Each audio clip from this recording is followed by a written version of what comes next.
আমরা যে স্থাপনাটি দেখেছি সেটার নাম কি? ক প্রিন্সেস টাওয়ার দুবাই, খ আল হামরা টাওয়ার কুয়েত, গ আহমদ আব্দুর রহিম আল আত্তার টাওয়ার দুবাই,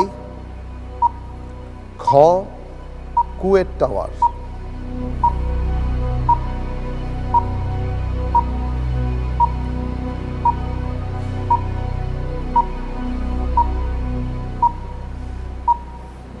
আমি 50-50 চান্স নিতে চাই। 50-50 চান্স নিতে চাচ্ছেন? 50-50 চান্স দেয়া হোক।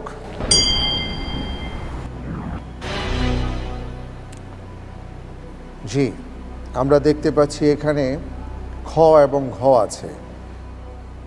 কুয়েত টাওয়ার, আল হামরা টাওয়ার, সেটাও কুয়েতে।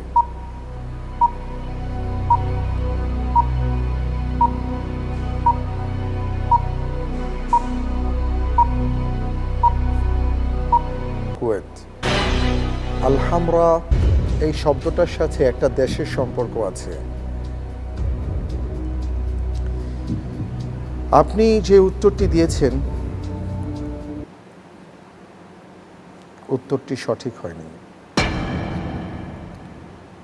যে ছবিটি আমরা দেখেছি সেটা কুয়েত টাওয়ারের ছবি।